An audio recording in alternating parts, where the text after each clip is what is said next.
on a besoin de vous. C'est un projet qui n'est pas simplement le projet de quelques personnes, c'est un projet citoyen qui concerne toutes les personnes et surtout les futures générations pour qu'elles puissent manger de bonnes choses locales. Petit à petit, ça s'est développé, on n'a pas lâché l'affaire. Et puis on continue maintenant à organiser des soirées sur Toulouse et sur Paris.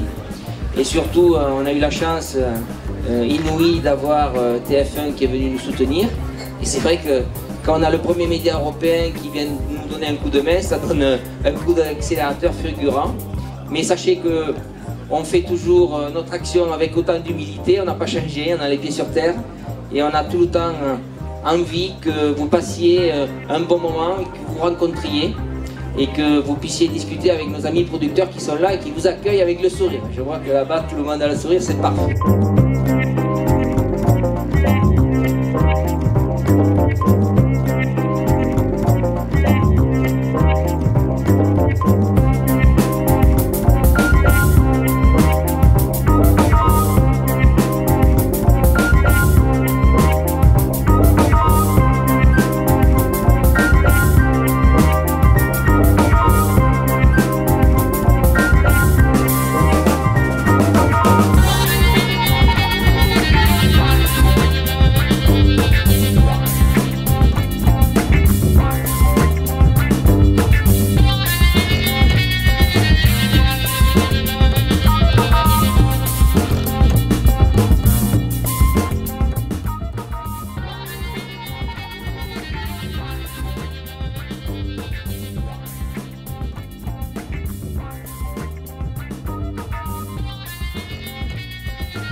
Donc ce sportif à 4 ans et demi était un des premiers sportifs à venir nous voir.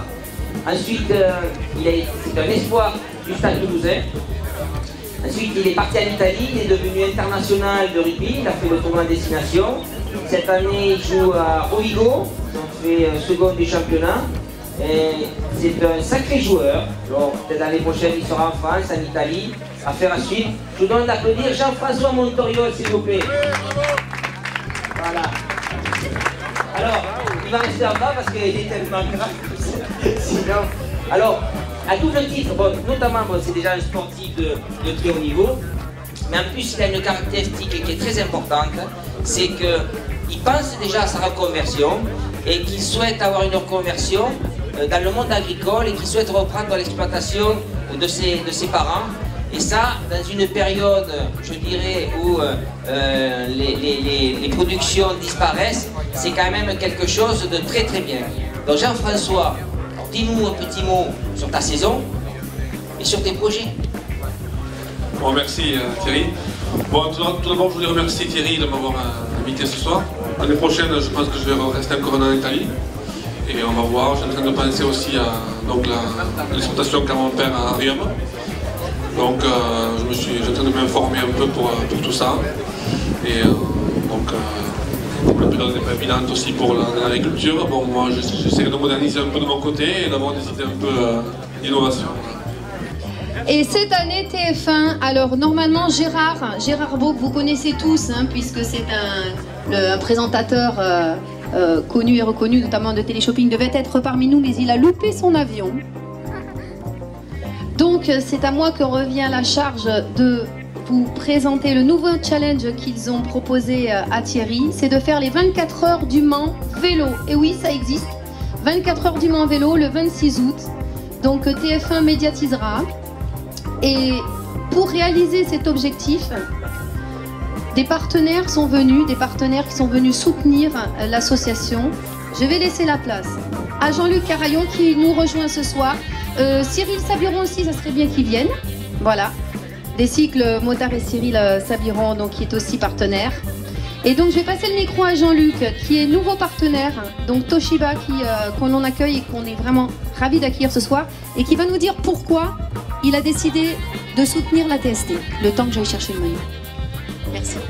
Merci Florence. C'est là 3 quarts d'heure. 3 quarts d'heure, ok. Bonjour à tout le monde, mesdames, messieurs.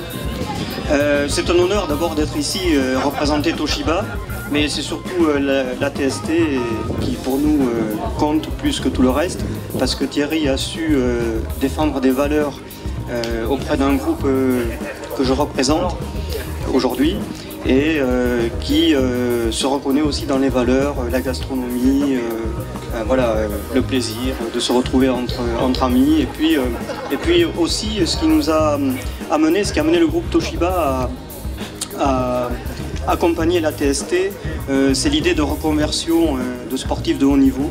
En fait, nos partenaires se mettent au vélo, et donc Thierry, qui représente DSI ce soir, a comme challenge de faire l'Ariégeoise, qui est une course très dure avec des cols, le Cuissard, 9, qui a fait Paris-Brest-Paris, c'est un 9 celui-là. Voilà, c'est pour ton Ariégeoise. J'ai plus de maillot, je voulais vous présenter maintenant mon ami Cyril Sabiron, des cycles Sabiron. Si vous voulez acheter un vélo, un bon vélo, il ne faut pas hésiter, il faut aller chez lui, il est à la Roseraie. Viens ici parce que sinon ça va siffler encore, ça va être compliqué. Donc voilà, c'est lui qui s'occupe de mon vélo depuis maintenant 2 ans. Et disons que nous, à notre échelle, on essaye de soutenir Thierry dans tous ses exploits, ses périples divers et variés. Alors j'appelle notre ami Raphaël. Alors Raphaël il est très important parce que c'est lui qui me nourrit. Alors il représente l'entreprise GoTo, qui est une entreprise de nutrition sportive. Hein. GoTo, vous êtes content d'être avec nous? On est royalement content, ravis chaque année. Voilà. On essaye de fournir le maximum. On essaie de fournir le maximum, vous voyez. Et maintenant, je voulais appeler Pierre, qui représente la société Italvet. Alors la société Italvet, c'est une grosse structure qui travaille avec Mario Cipollini, qui est un grand champion italien. Et c'est par le biais d'Italvet que Mario Cipollini m'a offert un vélo. Et ce sont eux qui sont occupés du maillot et de tous les vêtements que vous allez voir tout à l'heure. Bon, par contre, on a oublié un partenaire. Enfin, on l'a pas oublié, mais ce soir, ils n'ont pas pu venir parce qu'ils sont coincés à Paris. C'est Spi, qui nous a rejoint l'année dernière. Donc, évidemment, ils auraient vraiment préféré être sous notre soleil du sud ce soir, mais avec la pensée, ils nous ont envoyé quelques petits nuages et ils sont vraiment ravis de nous soutenir cette année encore. Et on a une pensée très forte pour Anne Lefebvre et Pascal Omnes.